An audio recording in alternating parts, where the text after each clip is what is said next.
만나서 반갑습니다. 저는 장누리라고 하고요. 제가 한 2달 전에 이 자리에 초대를 받았는데 어떤 이야기를 드려야 될까 굉장히 고민을 많이 했어요. 제가 이 자리에 쓸 수 있을까? 왜냐면 제가 지금 거의 예배를 못 드리고 있거든요. 근데 저희 되게 막 두려움이 많았어요. 하나님이 저를 너무 사랑하셔서 언젠가 기도의 자리로 나가게 하실 것 같은 그런 생각이 계속 들긴 했었는데 이런 자리일 줄은 또 몰랐거든요. 하나님은 제가 예상치 못하는 방법으로 저를 또 이렇게 주님께 가까이 다가갈 수 있도록 만들어주시는 분이신 것 같습니다. 그래서 어떤 이야기를 드릴 수 있을까 고민을 하다가 제가 가장 하고 싶었던 교회, 저희 교회는 얘기 못했고요. 하고 싶었던 이야기, 얘기하고 싶었던 그것들을 준비를 해봤습니다. 믿음의 교회가 품어야 할 가정들 중에서 발달장애 자녀를 둔 가정에 대해서 여러분들에게 말씀을 드리고 싶어요. 그 가정으로 초대합니다. 네, 발도르프 밀랍 점토를 지금 1개씩 드렸어요. 조그만 점토 받으셨죠? 그거를 꺼내셔서 제가 이야기하는 동안 주물주물 만져주시면 되거든요.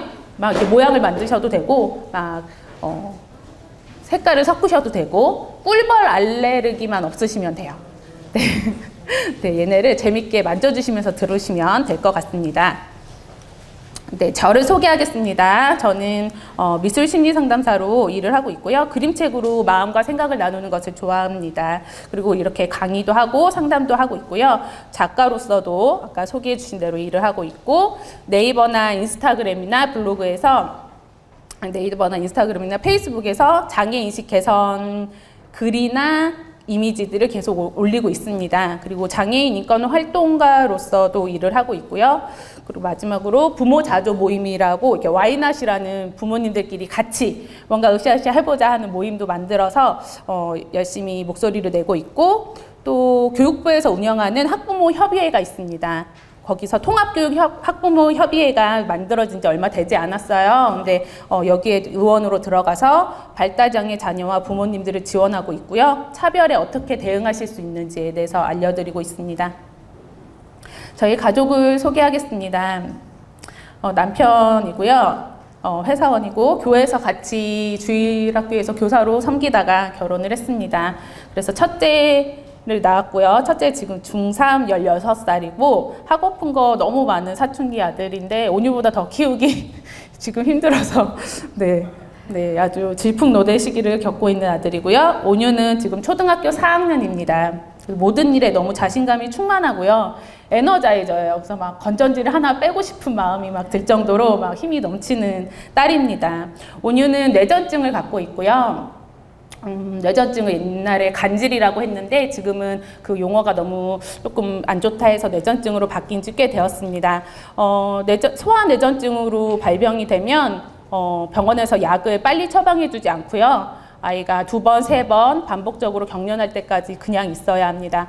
그때가 되면 이제 약을 처방을 해주는데 제일 극소량부터 처방을 해주세요. 그래서 그 약이 아이한테 맞을 때까지 그리고 그 약이 아이의 그 키로수에 몸무게에 맞을 때까지 부모님들은 벌벌 떨면서 언제 경련할지 모르는 아이를 옆에서 계속 지켜보고 있는 삶을 살게 됩니다. 근데 약이 잘 맞으면 좋은데 약이 안 맞으면 수술을 하거나 대마 오일을 복용하거나 다른 방법들을 써도 안 되는 경우들도 많이 있어요. 근데 온유는 맨 처음 지어주신 약이 너무 잘 맞았고요. 약이 키로수에 맞을 때까지만 경련을 하였고 지금은 거의 안 하고 있지만 하루에 2번 약을 복용하는 상태입니다. 그리고 온유에게는 지적장애라는 진단명을 받고 있는데요.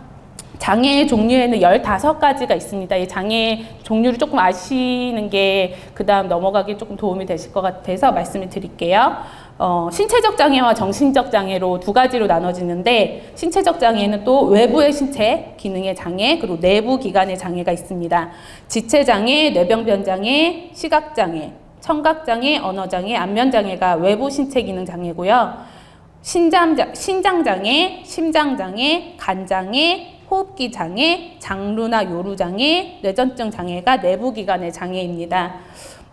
정신적 장애에는 발달 장애가 있고 정신 장애가 있는데요. 발달 장애에 지적 장애와 자폐성 장애가 있습니다. 온유가 여기서 지적 장애에 해당되고요. 자폐성 장애는 우리가 작년에 되게 많이 보았던 우영우는 세상에 많이 없고요. 우영우보다 그 펭수 좋아했던 분 있죠. 그분이 저희가 생각하는 자폐성 장애에 더 많이 가까울 수 있습니다.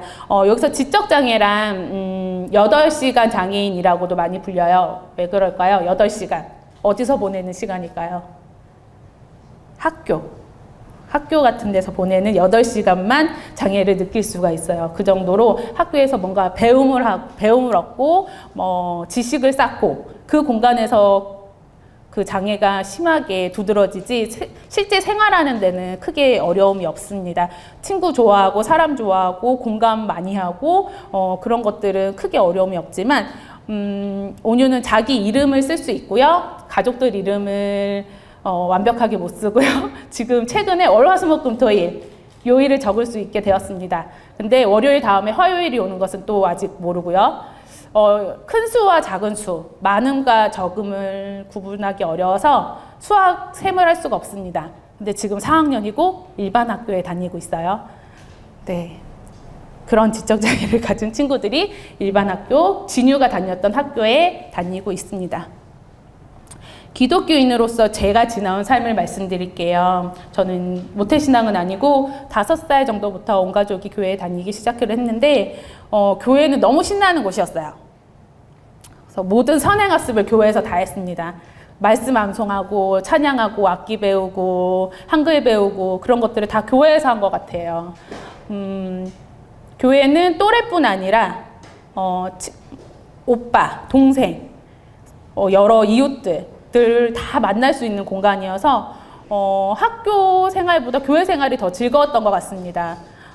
너무 재밌어서 정말 교회가 저의 삶에서 더 많은 부분을 차지했던 시기가 10대였던 것 같아요. 그래서 저기 앞에 나오셨던 선생님들처럼 저도 막 교사도 하고 찬양팀도 하고 임원도 하고 그러면서 부활절, 추수감사주의, 성탄절 이런 거 맨날 연극 연습하고 찬양 연습하고 그러느라 교회가 거의 가정교회 이렇게 왔다 갔다 하면서 10대 시간들을 거의 보낸 것 같습니다.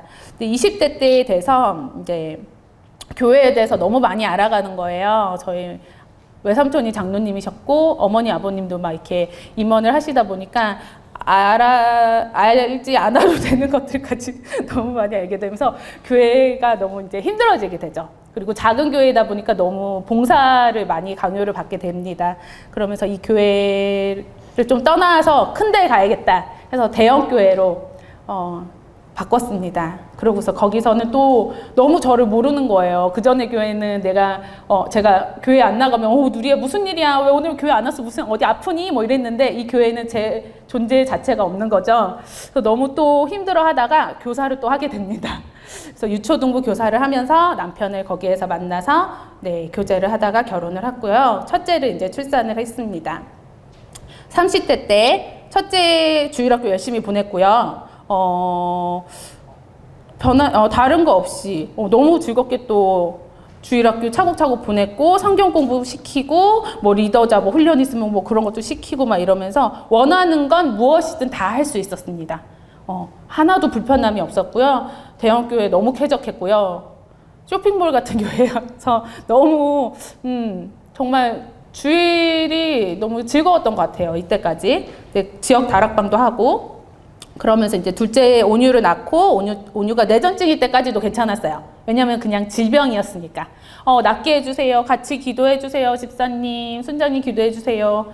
나을 줄만 알았거든요. 그래서 뇌전증 발달 지연까지도 괜찮았습니다. 괜찮아지겠지. 조금만 더 열심히 가르쳐주면 괜찮아지겠지 하면서 지냈는데 이제 학교 들어가기 전에 지적장애 진단을 받으면서 그때부터는 장애라는 게 달라지지 않아서 장애인 진단을 받는 거거든요. 더 이상 이제 병이나 그런 것들로 나아지지 않기 때문에 달라지지 않기 때문에 장애 진단을 받기 때문에 이때부터는 충격도 충격이지만 조금 다른 생각을 하면서 막 배움을 갖게 됩니다. 40대 때만 제가 빨간색으로 썼죠.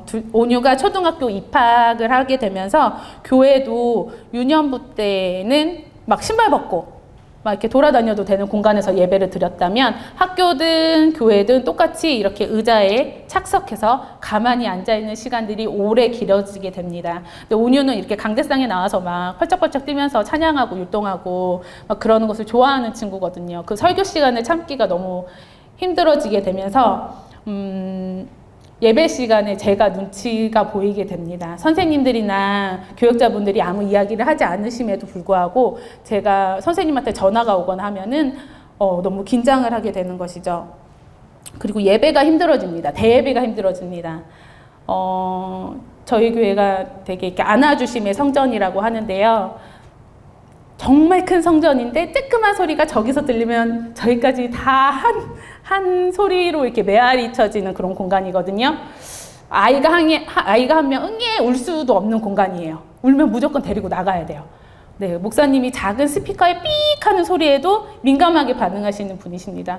그런 곳에서 온유를 데리고 예배를 드릴 수 없었고요. 예배 말씀과 그런 비유와 다른 것에서 너무 상처되는 게 너무 많아서 더 이상 저는 대예배실에서 예배를 드리기가 어려워지게 됩니다. 그리고 다락방에서 나누기도 되게 힘들어졌어요. 왜냐하면 저의 어려움은 다른 분들의 어려움에 비해서 너무너무 크게 느껴지는 거예요. 너무 동정의 시선을 받고 불쌍함의 대상이 되니까 다락방에 나가기가 싫어집니다. 그래서 다락방도 갈 수가 없었어요. 뭐가 그렇게 상처가 되어지는가? 그 다음, 네. 여기 적은 것은 제가 온유가 어렸을 때 학교 가기 전에 들은 그런 차별적인 언어들만 적은 거거든요. 온유가 막 옆에 어린이집에 막 가잖아요. 그러면은 다른 아이가 같은 타임에 이렇게 등교를 하게 되면 아버님, 어머님이 잡아당깁니다. 온유 옆에 가지 말라고. 꼭 병균 옮기거나 전염되는 그런 것들로 생각하는 느낌이 들어요. 그렇게 안 그러셨을 수도 있는데 느끼기에 저희가 그렇게 느껴지게 됩니다. 옆에 가지 말라고 하고요. 쟤랑 놀지 말라고 하고 이상한 애니까. 그리고 막 할머니들은 이렇게 놀이터에서 놀고 있으면 할머니들은 아유 애 하나 통제를 못하고 저렇게 철딱서니 없게 맘대로 하고 막 이런 잔소리들을 막 늘어놓으세요. 아유 엄마가 오냐오냐 키우니까 저렇게 버릇이 없지 뭐 이런 얘기. 그리고 애가 몇 살인데 아직도 말을 못해요. 때 되면 다 해요. 우리 손주도 어쨌든 그랬어요. 뭐 이렇게. 네 남편도 늦게까지 말 안 했다. 시어머니들 되게 말씀 많이 하시고요. 발달장애는 계속 느릴 수밖에 없죠. 그러니까 센터나 그런 학원이나 그런 곳에서 계속 부정적인 피드백을 계속 듣게 됩니다. 못한다, 부족하다, 못하니까 이거 더 수업 들어라, 저거 수업 더 들어라. 잘한다는 칭찬은 정말 들을 수가 없어요. 그러면 센터 끊을 수도 있으니까. 그래서 계속 못한다, 부정적인 피드백이 다 엄마에게 하는 이야기들 같습니다. 그리고 제가 막 이렇게 이 책을 내게 된 글을 맨 처음에 쓰게 된 계기가 이런 공교육에서의 차별이었는데요. 자리가 없어요. 저희는 아직 준비가 안 된 것 같아요. 장애애들을 받기에 저희는 아직 준비가 안 돼 있습니다. 여기 힘든 아이들이 너무 많아서 오시면 지원 잘 못 받을 수 있어요. 특수교육 대상자 신청 날짜가 지났어요. 어떡하죠? 착석이 안 되면 입학이 안 될 것 같아요. 대소변을 가리나요? 그런 것까지 요구하시면 어떻게 해요? 저희 힘든 거 아시잖아요. 이런 차별적인 발언을 진유 키울 때는 한 번도 들어본 적이 없거든요. 진유는 너무 착실하게 착착착 커주고 다른 친구들보다 또리또리해서 어떻게 얘를 더 잘 키울까라는 생각만 했었는데 돈이 있어도 하고 싶어도 오지 못한다라는 경험을 맨 처음 했을 때 이걸 주변과 나눌 수가 없었어요. 주변엔 저랑 비슷한 사람이 없더라고요. 바로 옆엔. 그래서 글에다 막 호소를 하기 시작하고 같은 상황의 부모님들이 검색어를 타고 들어와서 공감을 해주기 시작을 하셨습니다. 차별을 경험하는 곳이 어딜까요? 다예요. 다예요, 다. 공교육기관, 어린이집, 유치원, 학교는 우리는 집 앞에 있는 거 보내잖아요, 아이들. 보낼 수가 없어요. 네, 자리가 없다고 하고 여기는 장애통합 어린이집 유치원이 아니라고 해서 받지 않습니다. 학교도 갈 수 없는 학교들이 너무 많고요. 아이들 한 명이라도 있으면 특수반을 만들어줘야 되는데 여러 핑계를 대가면서 만들어주지 않습니다. 그럼 내 집 앞에 있는 다른 비장애 형제자매가 다녔던 학교에 못 가는 경우가 비일비재합니다. 선생님들 차별 심합니다. 차별을 가르치지 말아야 할 학교에서 차별을 가르칩니다. 아이와 부모님 탓을 해요. 공교육기관이 이러면 사교육기관이 더 심각하겠죠. 발달센터나 장애인 복지관에서도 장애가 심각한 친구들은 여러 이렇게 조항들을 막 넣어서 받지 않도록 하고 있습니다. 피아노, 미술, 태권도, 영어학원 사교육이잖아요. 돈 내고 보내는 곳이잖아요. 그러면 다수의 아이들을 많이 받아야 학원이 운영되기 때문에 이 아이 한 명만 빠져주기를 학원 선생님들이 바랍니다. 문화생활 공간, 키즈카페, 공원, 미용실. 미용실 못 가는 친구들 되게 많고요. 네, 오지 말라는 곳 되게 많아서 정말 많은 미용실 가서 간신히 깎거나 어머님들이 미용 기술을 배웁니다. 네, 그래서 집에서 깎아주세요. 그리고 영화관, 미술관, 도서관은 조용히 해야 되는 공간이죠. 우리 친구들은 조용히 하기 참 어려운 친구들이 많은데 이곳에도 갈 수 없습니다. 지하철과 버스 되게 좋아하는 친구들 되게 많이 있거든요. 근데 여기서도 돌발 상황이나 그런 것이 일어날 때 불편해하시는 분들 많아서 눈치가 보입니다. 그래서 이때부터 중고차 사고 운전 연수해서 운전 자차로 아이들 이동하시는 분들이 막 생겨나고요. 병원에서 진료받을 때도 차별을 경험합니다. 이거 굉장히 치과 진료 받을 때도 되게 힘들고요. 마취를 그냥 거의 전신 마취를 하고 하는 경우들이 많고, 이번에 코로나 때 되게 심각했어요. 코로나 때 그냥 보통 저희들이 코로나 검사할 때도 되게 힘들잖아요. 이 친구들은 이거에 대한 정말 많은 설명이나 이런 것이 없는데 갑자기 검사를 해야 되는 상황에서 온갖 모든 몸에 있는 힘을 다 써서 저항을 합니다. 그러면 뒤에는 대기줄이 막 쫙 서 있잖아요. 빨리 해야 되잖아요. 검사하시는 분은 짜증을 내고 엄마는 엄마 혼자 간 거를 엄청 후회해요. 아빠라도 데려갈 걸, 누구라도 데려갈 걸, 혼자서 얘를 가만히 있게 해서 검사를 할 수가 없거든요. 근데 앞에 검사하시는 분은 코 찔려요, 뭐 이렇게 피나요, 어떻게 할 거예요? 막 이렇게 계속 뭐라고 닥달하시고, 그래서 애를 간신히 검사를 하고 집에 오면 엄마는 막 웁니다. 너무 힘들어서. 근데 뭐 장애인이라고 해서 그때는 저희가 막 이렇게 정신 없었잖아요. 그래서 빨리 하게 해드릴게요 라든지 이런 배려들이나 이런 것들은 아무것도 없고 거의 끝날 때쯤 생겼더라고요. 그래서 거의 성인 장정 4명이 막 붙잡고 검사를 하는 경우도 많이 있습니다. 이런 거 내가 경험해 본다고 한번 생각해 보시겠어요? 되게 싫을 것 같죠? 근데 검사하고 나중에 학교 가기 전에 또 한번 검사 또 하고 이런 상황들이 병원에서도 여전히 이루어집니다. 작년에 우영우 드라마가 굉장히 히트를 쳤습니다. 그래서 되게 발달장애가 많이 알려졌고요. 정말 이야기하지 않는 초등학생들이 없을 정도로 야, 너 어제 우영우 봤어? 뭐 이렇게 정말 많이 보여진 것 같아요. 근데 한국일보에서 발달장애인 가족 1000여 명의 목소리를 담아서 통계를 낸 수치가 있습니다. 대한민국에 우영우는 없다. 여자 발달장애인이 이렇게 우영우였으면요, 제가 생각하기에 우리나라에서는 자폐성 장애인으로 진단받을 수 없는 경우가 더 많습니다. 왜냐하면 인지가 너무 뛰어나서. 네.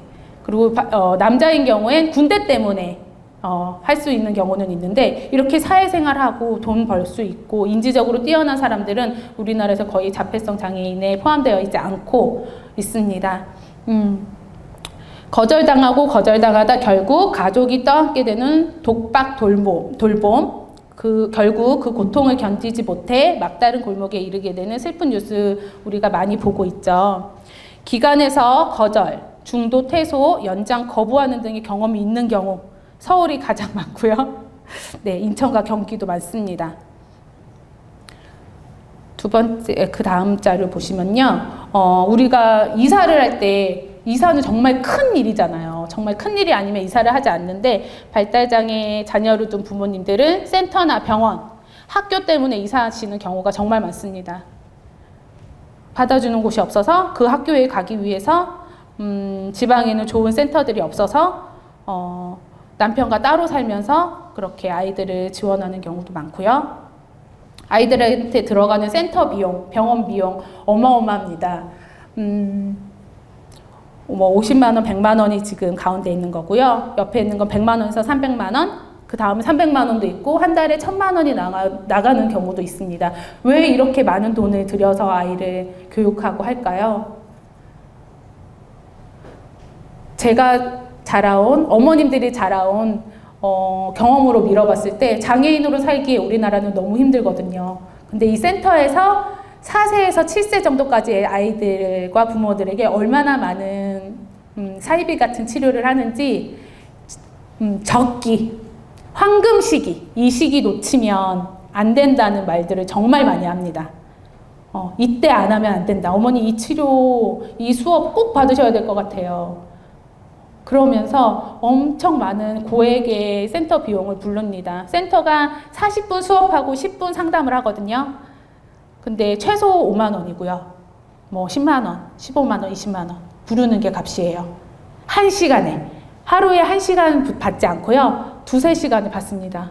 그럼 하루에 15만 원 정도, 20만 원이 쑥 나가요. 그게 한 달이 쌓이면 정말 큰 금액이거든요. 근데 4세에서 7세까지 그렇게 했지만 효과가 없었다. 그 아이들이 학교 가고요. 새로운 아이들이 또 태어납니다. 그래서 그 센터는 또 운영이 돼요.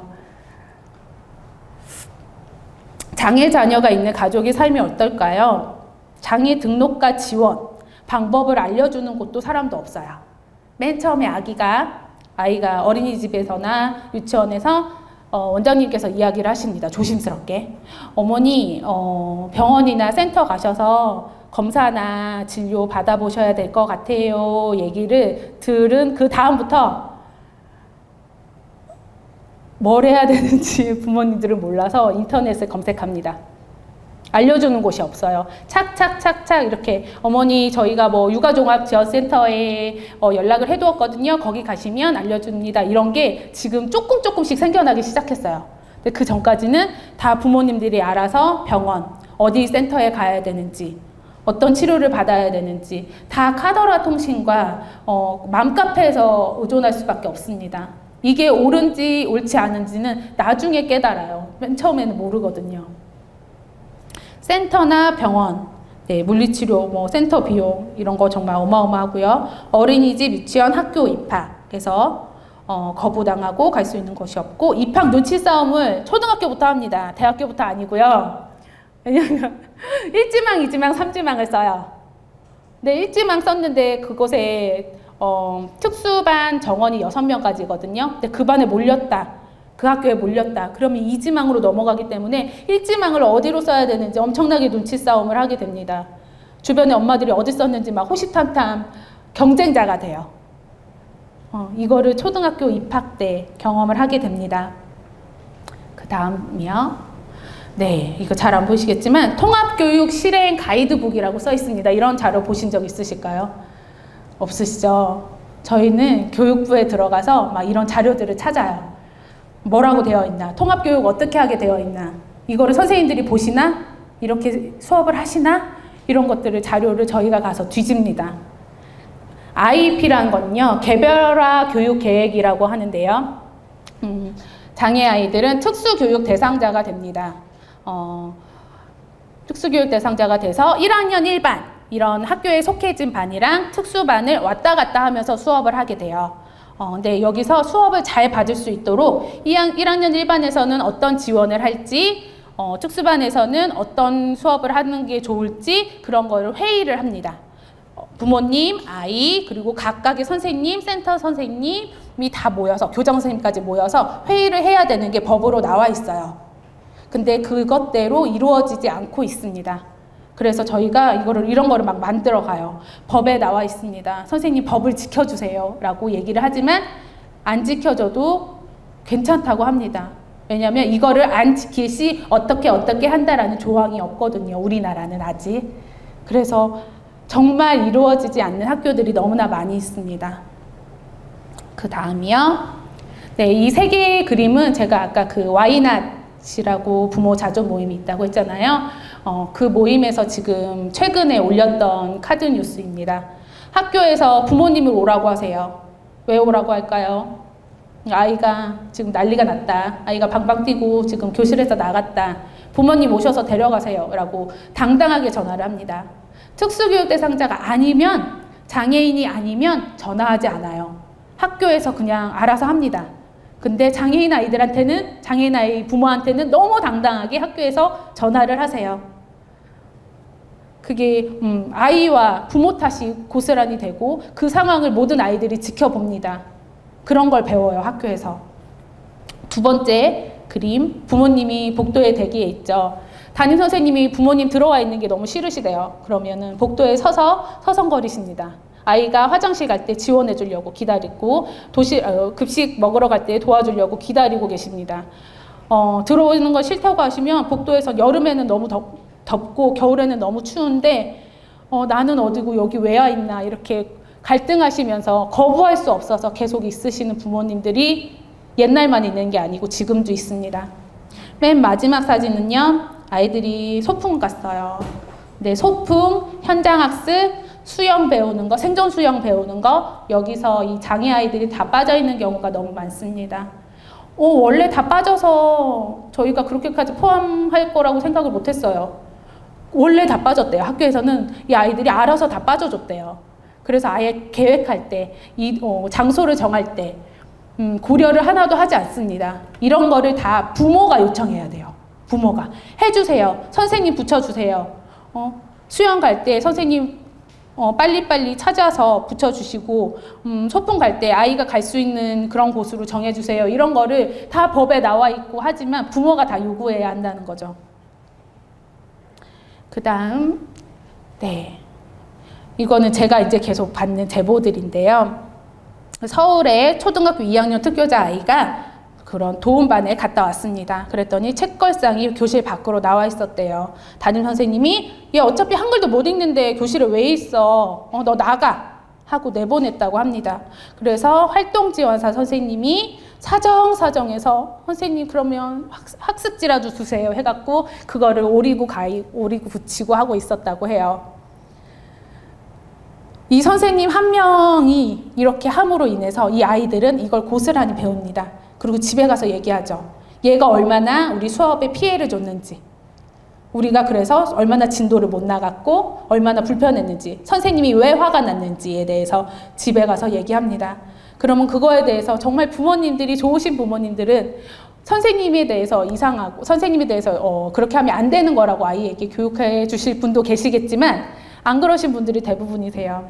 그럼 이 아이한테 온갖 화살이 갑니다. 이 부모한테 화살이 갑니다. 그래서 특수학교로 전학을 보내는 방법을 막 강구하세요. 네, 이런 일들이 정말 비일비재하게 나오고 있습니다. 자폐 아이를 키우는 부모님들의 스트레스 요인이 크게 3가지로 나와 있는 통계가 있습니다. 첫 번째, 적절한 교육을 받기 어려운 점. 두 번째, 가정에서의 행동 문제. 세 번째, 성인기 이후 아이의 삶에 대한 우려입니다. 부모가 더 빨리 죽겠죠. 그래야만 하고요. 학교를 졸업하면 갈 곳이 없습니다. 받아주는 곳이 없어요. 그럼 이 아이들은 어디로 가야 할까요? 실제로 노숙인 중에 정말 많은 퍼센트가 발달장애인이라는 수치가 있습니다. 그래서 부모님들이 지금 24시간 지원 체계를 구축해달라고 정부에게 계속 말을 하고 있고요. 장애 자녀가 있는 가족의 삶이 어떤지 엄마의 삶, 아빠의 삶을 한번 보겠습니다. 엄마는 아이가 장애 진단을 받은 그날부터 자기 삶이 사라집니다. 자기는 그냥 바스라져서 없어져요. 그리고 센터와 병원, 학교만 왔다 갔다 합니다. 각종 정보와 검색을 끊임없이 해야 되고요. 계속 공부합니다. 왜냐하면 나도 내 자녀인데 너무 모르겠거든요. 그래서 끊임없이 공부를 계속합니다. 이렇게 나도 사라지고 계속 이렇게 빙글빙글 도는 삶만 사니까 우울감이 찾아옵니다. 아이와 같이 병원에 가서 정신과 약을 같이 복용하는 어머님들, 아버님들보다 어머님들이 정말 많이 있습니다. 아버님의 삶은 어떨까요? 아버님은 고가의 치료비와 센터 수업료, 병원비를 벌어야 합니다. 국가에서 지원해주는 부분들이 있어요. 있기는 있어요. 근데 정말 적은 금액이에요. 나머지는 그냥 개인이 알아서 해야 합니다. 아버님 얼마나 힘드시겠어요. 회사에서 장애 가족에 대한 얘기, 못 꺼내십니다. 왜냐하면 회사에 꺼내는 순간 그 동정의 눈빛과 여러 가지 일 때문에 아버님들은 얘기를 할 수가 없죠. 최근에 어떤 정치인인가요? 한번 이렇게 강제 아우팅 당한 경우가 있었어요. 그때 엄청 동정표를 받죠. 그거에 대해서. 나와 다른 아이가 너무 낯섭니다. 왜냐하면 어머니에 비해서 아버님들은 같이 있는 시간이 너무 적어요. 그러니까 이 아이에 대해서 잘 몰라요. 그러니까 맨날 부딪히고 싸우고 고성이 오가고 하는 경우들이 많습니다. 그래서 장애를 받아들이기가 너무너무 어려워지세요.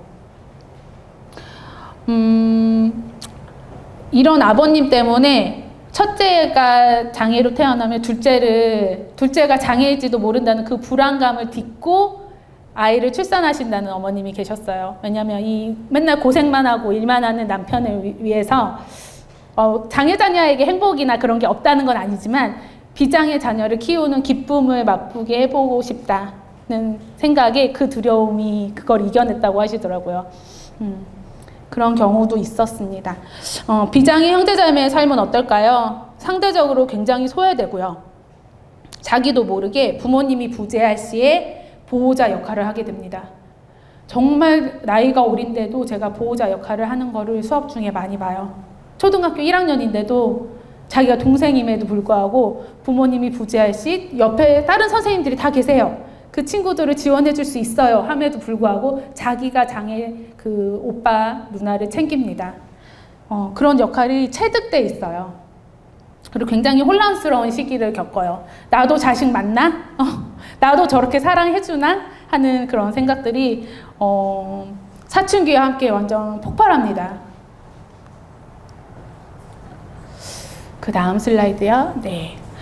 이거는 제가 블로그를 보다가 발견한 글인데 그거에 맞춰서 이제 그림을 같이 그려보았어요. 자폐 아이를 키우는 친구가 집에 놀러와서 하는 말, 자기가 아파트에서 이사간 이유가 저 베란다 창 때문이었다고. 밤에 다 자는 시간 부엌 식탁에서 술 한잔 하고 있으면 저 시커먼 베란다 창이 자기를 자꾸 부른다고. 그래서 무서워서 이사 갔다고. 이 30대 엄마에게 우영우 드라마 신드롬은 아무 도움이 되지 않았을 것이다. 제가 이 글 올리고 정말 많은 하트와 저도 그래요 라는 댓글을 받았습니다. 고립되면 더 이런 생각이 잡힐 수밖에 없는 것 같아요. 그럼 장애 자녀와 부모가 편안하게 가는 곳이 어디 있을까요? 네, 특수학교. 그나마 편안합니다. 왜냐하면 선생님들이 우리 아이들에 대한 이해가 있어요. 그리고 부모님들이 어떠실 거라고 다 어느 정도 알고 계십니다. 발달센터나 재활센터, 병원이나 복지관 역시 마찬가지로 이해들이 있어서 그나마 편안하게 가는 곳입니다. 큰 교회에 있는 사랑부, 여기는 경진부, 네, 경진부, 부모님들이 그래도 편안하게 보내실 수 있을 거예요. 하지만 정말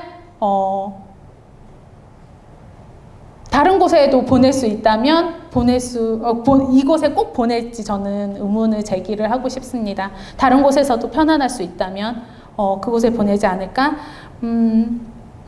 정말 이곳은 편안할까?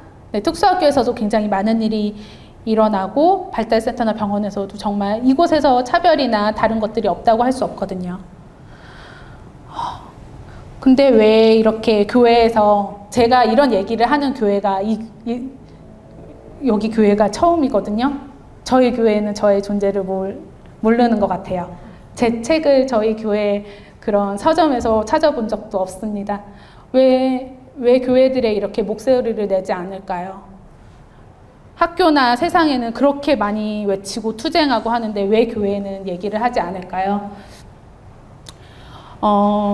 장애인 부모님들은 월화수목금, 네, 이런 삶은 삽니다. 그냥 보통 가정에서 일어나는 어려움들 다 겪으세요.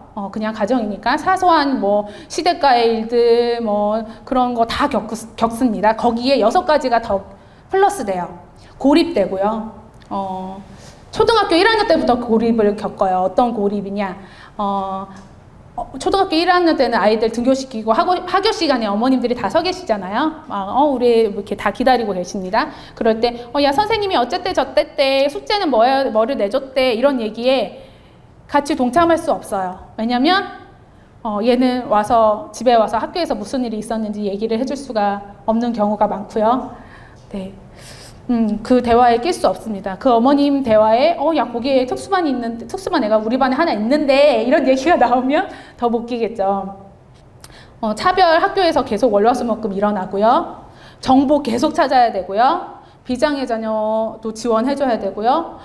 남편이 돈 벌어오지만 어떻게 하면 돈을 적게 쓸까 고민을 계속하게 됩니다. 그리고 나는 사라져요. 나의 욕구나 내가 하고 싶은 거, 내가 먹고 싶은 거 그런 거는 다 버려버려야 합니다. 이런 삶을 월화수목금을 살아요. 그러고서 토요일날 잠깐 쉴 수 있습니다. 근데 잠깐 쉬는 게 쉬는 것도 아니에요. 왜냐면 이 아이가 학교를 가지 않고 집에서 계속 같이 있거나 센터를 가거나 하거든요. 근데 그런 시간을 보냅니다. 주일이 되었어요. 교회에 갈까 말까? 다락방에 갈까 말까? 사랑부가 있는 교회로 갈까 말까? 혼자 믿음 생활해도 되지 않을까라는 생각까지 갑니다. 제가 이때 이 생각이 코로나 때 정말 제일 심했어요. 코로나는 정말 재앙이었지만 코로나로 인해서 모든 교회들이 온라인으로, 줌으로, 유튜브로, 생방송으로 예배를 보내기 시작했습니다. 집에서 말씀을 들으며 정말 온전히 예배에 집중하기 어렵죠. 하지만 아이를 보내놔도 집중하기 어려운 저희로서는 마음이 너무 편했습니다. 그래서 이 고민을 안 할 수가 없어요. 매일매일 고민을 해요. 주일날 갈까 말까? 오늘은 조금 아픈데 많이 아프다고 하고 가지 말까? 이런 고민들을 계속합니다. 저는 교회와 사회와 학교가 데칼코마니라고 생각을 해요. 교회에 저희가 이런 요구를 할 수 있습니다. 선생님, 저희 아이 위해서 이렇게 좀 해주시면 안 될까요? 그러면은, 어머니, 온유는 한 명이잖아요. 저희 반 지금 6명이에요. 온유 한 명을 위해서 하다가 이 6명은 어떡하죠? 얘네들도 성경 공부해야 되는데, 이런 얘기. 아니면, 선생님 그런 거 조금만 더 공부해 주세요 라고 얘기하기에는 어머니 저희도 봉사하는 거라서요. 저희도 저희 시간 들여서 이렇게 주일학교 교사하는 것도 굉장히 큰 봉사라 저희가 그런 것까지 더 배우기엔 어머니 전문적인 곳이 더 좋지 않을까요? 왜냐면 거기는 더 많이 아시잖아요. 사랑부로 가시는 게 어떨까요? 아니면은 그렇게 특화된 교회가 있다고 하던데요. 그런 데 가시는 거 어떨까요? 이런 얘기. 사회나 학교도 똑같이 듣습니다. 아직 지어지지도 않은 아파트에서 그 아이들이 올 거라고 교실을 내주지 않아요. 그런 교장 선생님들이 계세요. 얘는 이 학교 학생이 아닙니다. 어머니 같은 월급 받는 교사예요. 저희들한테 왜 이렇게 많이 요구하세요? 특수학교나 특수반에 가는 게 낫지 않을까요? 라는 얘기를 학교에서 듣습니다. 저는 건물 모양만 다를 뿐이지 교회와 학교가 굉장히 많이 비슷하다고 생각합니다.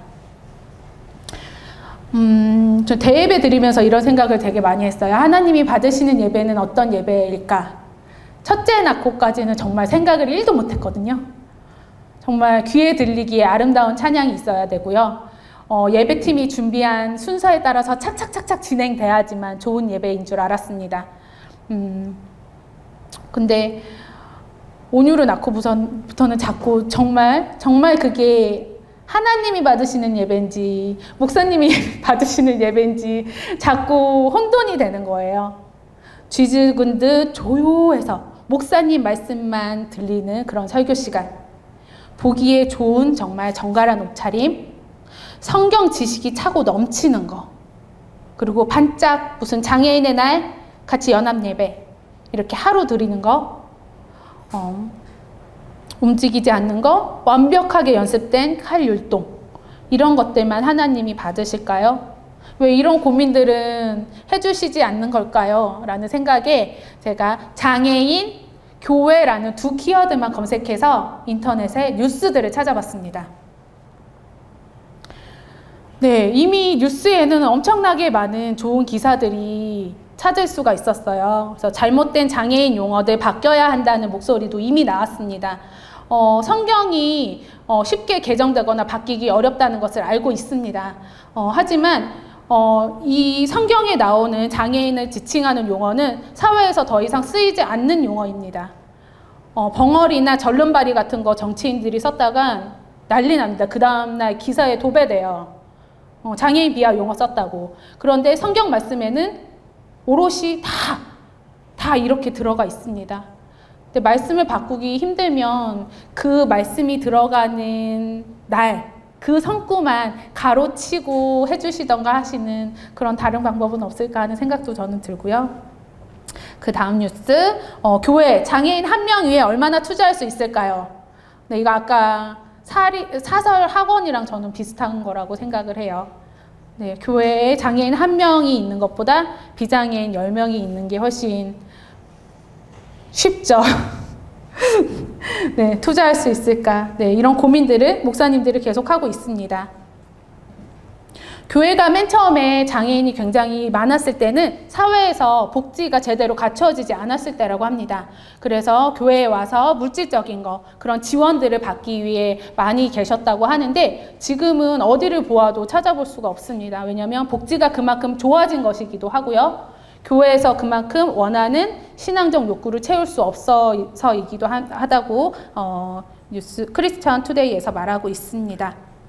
그 다음 뉴스요. 이 다음 뉴스는 주일학교 교사 선생님이 적으신 글이었어요. 그래서 비장애 교인이 디폴트인 한국교회 발달장애 부서 교사의 분투기라고 해서 왜 정말 장애 비장애 통합 왜 불가능하냐에 대한 그런 기사였는데요.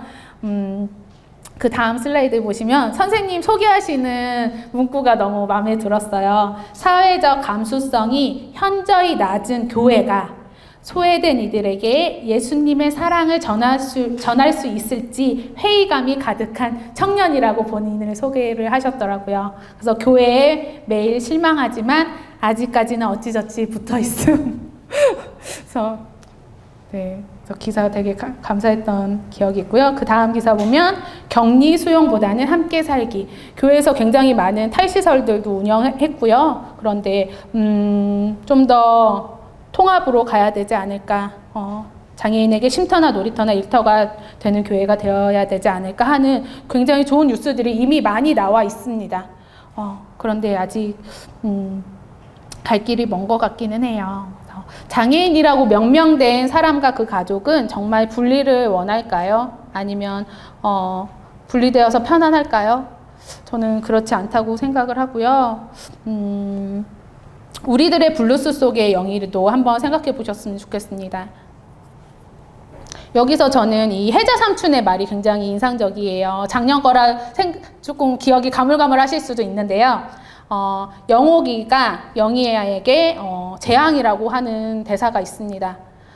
영희를 재앙으로 만든 거는 저는 사회라고 생각을 합니다. 사회가 함께 살아갈 수 있기에 정말 좋은 세상이었으면 영희는 재앙이지 않을 것 같거든요. 여기서 이 배우는 진짜 발달 장애인입니다. 지적 장애를 갖고 있고요. 다운 증후군을 갖고 있는 이은혜? 김은혜? 까먹었네요. 그림 그리시는 작가분이세요. 네. 그래서 여기서 이제 영옥이가 영희를 이렇게 맡게 되면서 하는 수 없이 그 옆에 같이 물질하시는 삼촌들에게 얘기를 할 수밖에 없는 상황이 되었는데요. 거기서 혜자 삼촌이 영옥이를 되게 미워했었는데 알고 보니 다 이해가 되더라는 거예요. 왜냐면 혜자 삼촌도 자폐 손자를 두고 있는 할머니셨거든요. 그래서 이때부터는 엄청 영옥이 편을 들면서 주변 사람들이 막 영희에 대해서 막 이렇게 뭐라고 하고 할 때 두둔을 해주면서 장애인식 개선을 합니다. 이 혜자 삼촌이 네가 이상하게 보니까 그렇다. 사람들이 이상하게 보니까 그렇지. 얘가 예쁘다 좋다 하면 그렇겠냐라고 이야기하는 부분이 있고요. 또 그 옆에는 괜찮다. 새 집 걸러 하나씩 있으니 별거 아니다. 장애인의 숫자는 정말 많이 있습니다. 우리가 느끼지 못하고 보이지 않아서 그렇지 정말 많고요. 장애인이 10명이라면 10명 중에 9명은 후천적 장애인이라고 해요. 사고나 질병으로 얻게 되는 장애인이 훨씬 더 많이 있습니다. 그러면 우리 교회가 장애인에게 우호적인 교회가 아니면 내 가족이 내가 장애를 입으면 언제든지 다니기 불편한 교회가 될 수 있다는 이야기도 됩니다.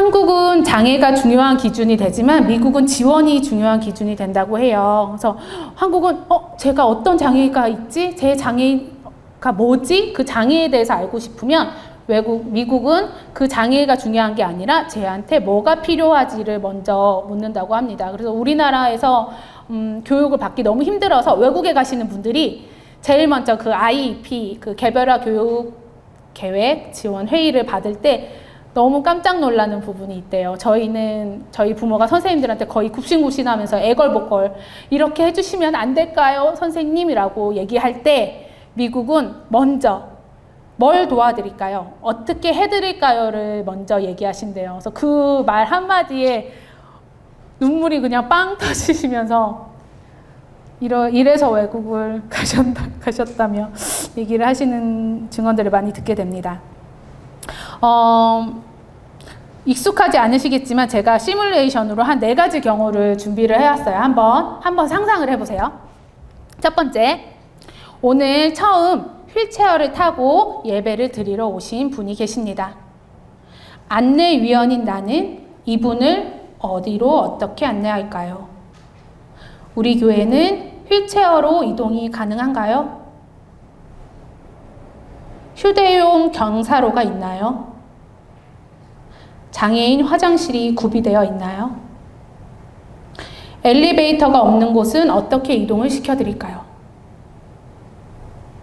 내가 일시적으로 다리에 뭐 이렇게 사고가 나서 휠체어를 타고 있다고 한번 생각해 보세요. 여기 올라오는 데는 엘리베이터가 있죠. 근데 엘리베이터가 없는 성전으로 가고 싶어 하신다면 나는 동의하지도 않았는데 성인 4분이 오셔서 번쩍 들어서 막 옮겨주시는 경우도 있고요. 그러면 내 몸에 내가 허락도 안 했는데 나를 막 번쩍 들어서 막 스킨십을 하는 거잖아요. 그런 경우도 있을 수 있고요. 근데 이런 이야기들은 완벽하게 만들어 놓으라는 게 아닙니다. 완벽하게 다 구축해 놓으세요. 장애인 화장실 평수 되게 커야 되거든요. 이거 다 만들어 놓으세요 하는 게 아니라 아까 이 전 슬라이드에서 얘기한 듯이 뭘 도와드릴까요를 여쭤보셔야 됩니다. 보통 휠체어를 타고 계시는 분들은 엄청나게 검색을 하고 이동하세요. 왜냐하면 갈 수 있는 식당, 갈 수 있는 지하철 이동선 그런 것들을 다 검색하고 이동하십니다. 왜냐하면 못 가는 곳이 너무 많기 때문에. 그래서 일산동안교회도 쳐보실 수 있어요. 일산동안교회가 휠체어 장애인이 예배드리기 편한 곳입니까? 라고 물어보셨을 수도 있어요. 그래서 누가 아니요 거기 되게 힘들고요 뭐 그러면은 아예 이 교회는 띠 하고 다른 교회를 찾으실 수도 있어요. 근데 이런 분이 오신다면 완벽하게 뭔가 지원해달라는 게 아니라 휴대용 경사로를 뭐 준비하셔서 펼쳐주실 수도 있고요. 아니면은 다음번에 성전을 뭐 새로 지을 때 장애인 화장실을 구비해 드릴 수도 있고요. 아니면 이 주변에 가실 수 있는 화장실을 알아봐 드릴 수도 있습니다. 그렇게 조그만 거에서부터 시작하시면 될 것 같아요. 두 번째, 청각장애인 부모님이 건청인 자녀, 들을 수 있는 자녀를 주일학교에 보내고 싶어 하십니다. 담당 교역자인 나는 어떻게 할까요? 주저한다면 무엇이 나를 주저하게 만들까요? 이거는 제가 직접 경험했던 일인데요. 제가 아는 청각장애인 부모님께서 저희 동네 주변에 있는 교회를 하나 추천해달라고 하셨어요. 자기 자녀를 보내고 싶다고. 자기는 그런 청각장애인들만 같이 예배드리는 예배당에서 예배를 드리지만 얘는 다른 교회에 보내고 싶다고 하시면서 교역자분 연락처를 받을 수 있을까 해서 제게 여쭤보셨어요. 그래서 제가 막 가장 좋다는, 저희 동네에서 가장 좋다는 교회를 막 수소문해서 교역자분의 연락처를 받아서 드렸지만 교역자분이 되게 부담스러워 하셨고요. 그래서 갈 수는 없게 되었는데 아마 제가 느끼기에 아마 이 청각장애인 부모님을 위해서 뭔가 지속적인 그런 통역사나 그런 것들을 지원해줘야 되지 않을까라는 두려움이 있으셨던 것 같아요. 근데 이 부모님께서 원하셨던 건 아이가 예배를 드리고 나서 어떤 예배를 드렸는지 피드백만 받고 싶어 하셨습니다. 피드백은 문서로든 문자로든 주실 수 있는 부분이셨거든요. 네, 이 부분도 굉장히 부담스러워 하셔서 못 가게 됐고요. 세 번째, 중등 1학년 2반 아이들을 처음 만나서 소그룹을 하는데 자기 관심사만 계속 이야기하면서 손을 팔락팔락 거리고 방방방 뛰는 학생이 있습니다. 교사인 나는 어떻게 해야 할까요? 중학교 정도 되면 부모님이 잘 보내지 않고 아이도 가기 힘들어해서 거의 이런 경우는 찾아보기 힘들 수 있습니다. 하지만 이런 친구들이 온다면 어떻게 해야 할까요? 아이들 불평불만하겠죠. 그리고 부모님들도 불평불만할 수 있습니다. 소그룹 시간인데 일주일에 한 번 있는 선생님과 이렇게 나누는 시간인데 제가 자기 얘기만 계속하고요. 시끄럽게 하고요. 주의 산만하게 해서 저희 애가 집중할 수 없었다고 합니다. 라는 얘기를 교사 선생님들이 들었을 때 저는 선생님의 역할이 굉장히 중요하다고 생각합니다. 학교든 교회 주일학교 교사든 선생님이 할 수 있는 역할은 역할이나 선생님이 해줄 수 있는 것들이 있거든요. 이 선생님이 이 부모님에게도 알려드릴 수 있고 아이들에게도 같이 알려줄 수 있습니다. 우리가 여기에 말씀을 들으러 온 거지만 말씀을 지식적으로 아는 것보다 이 친구와 함께 갈 수 있는 방법에 대해서 이야기해 본다든지 아니면 이 친구의 관심사에 대해서 이날은 뽕을 뽑아보자 한번 너의 관심사를 모든 친구들이 다 들어주는 그런 날도 있을 수 있고요. 왜 손을 펄럭거리고 방방 뛸 수밖에 없는지에 대해서 궁금해할 수도 있습니다. 그런 방법들로 나아가는 것들은 선생님 역할이 굉장히 중요하다고 생각해요. 부모님 이야기를 그대로 듣고 그거를 이 장애 부모님한테 전달해 주시는 선생님들은 학교에도 너무 많습니다. 네 번째, 한글을 읽거나 쓰지 못하는 순원이 다락방 식구로 함께하게 되었습니다. 순장인 나는 올 한 해 어떻게 해야 할까요? 한글을 읽거나 쓰지 못하는 건 발달장애인만 그러는 건 아닙니다. 인지장애가 올 수도 있고요. 사고나 뇌출혈이나 그런 것들로 갑자기 언어도 어눌해지시고 이렇게 되는 순간이 오실 수도 있어요. 그런 분이 계실 수도 있어요. 근데 이런 분들이 같이 다락방 예배를 드리고 싶다 하시면 순원인 나는 뭘 준비를 해야 될까요? 한번 고민을 다 같이 해보셨으면 좋겠습니다. 저희가 가장 어려워하는 발달장애인은 자폐성 장애인인데요. 왜냐하면 생각하는 것들이 많이 다르기 때문입니다. 이상한 게 아니라 잘못된 게 아니라 다르기 때문입니다. 그래서 소소한 소통이라는 발달장애인의 읽을 권리를 위해서 쉬운 언어로 이렇게 발간을 하는 회사가 있어요. 그래서 거기서 자폐인의 날에 맞춰 4월 2일이 자폐인의 날이거든요. 그날에 맞춰서 자폐성 장애인과 가까워지는 7걸음을 카드뉴스로 만들어주신 게 있습니다. 제가 읽어드릴게요. 먼저 물어보세요. 모든 관계의 시작은 질문. 질문을 통해서 서로 알아가요. 무슨 음식을 좋아하는지, 취미는 무엇인지 먼저 물어보세요. 있는 그대로 이해해요. 가끔 독특한 말과 행동을 하더라도 당황하지 마세요. 누구나 자기만의 표현 방식이 있으니까요. 있는 그대로의 모습을 인정하고 이해하면 돼요. 넘겨짚지 말아요. 이게 필요할 거야. 저건 싫어할 거야. 혼자 판단하지 마세요. 직접 의견을 물어보세요. 당사자의 생각은 다를 수 있어요. 포기하지 말아요. 지나친 솔직함에 놀랐나요? 예상하지 못한 반응에 서운한가요? 돌려 말하는 법을 모르고 여러 생각이 꽉 차 있을 뿐 다른 뜻은 없어요. 계속 다가가 보세요. 시간을 주세요. 답을 하지 않거나 반응을 보이지 않을 수도 있죠. 좀 더 기다려 보세요.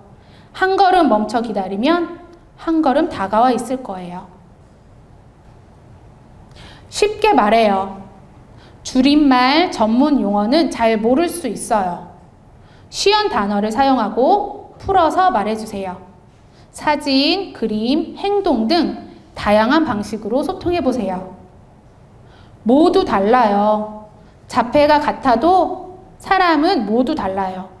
자폐성 장애의 특성을 아는 것도 필요하지만 그 사람을 아는 게 더 중요해요. 서로의 다양한 매력을 찾아가요. 네. 이거를 저는 처음 봤을 때 이거는 자폐성 장애인에게만 필요한 게 아니고 우리가 살아가면서 모든 사람과의 관계에서 필요한 게 아닌가라는 생각을 했습니다. 장애인에게 좋은 것들은 다른 사람한테도 다 좋아요. 자, 마지막으로, 네, 되게, 네, 힘드시죠? 네. 마지막으로 제가 작년에 온유 교회 선생님과 있었던 일을 만든 그림인데요. 이거를 마지막으로 나누고 끝내도록 하겠습니다. 지난주 월요일 온유 교회 선생님께 전화가 왔어요. 혹시 사랑부에 가서 예배 드리는 것이 어떠냐고 할까봐 두근거리는 마음으로 전화를 받았는데요. 선생님 안녕하세요. 잘 지내시죠? 선생님은 아주 조심스럽게 제게 말씀하셨어요. 온유 어머니, 다름이 아니라 온유가 예배 시작하고 처음 15분 정도 찬양 율동하는 것을 너무 좋아해요. 근데 그 이후에 말씀 읽고 설교 듣는 시간은 많이 힘든 것 같아서요. 저는 말씀 시간에도 온유가 은혜 받고 좋았으면 좋겠거든요. 그래서요, 어려우시겠지만 소리로 된 성경을 가정에서 들려주는 것은 어떨까요? 다른 친구들이 다 그 공과에 성경 내용 말씀을 막 끄적끄적거릴 때 온유는 이제 한글을 쓸 수도 없고 하니까 옆에서 막 쓰는 척을 하고 있지만 이때 너무 힘들어 보이는 모습이 있었나 봐요.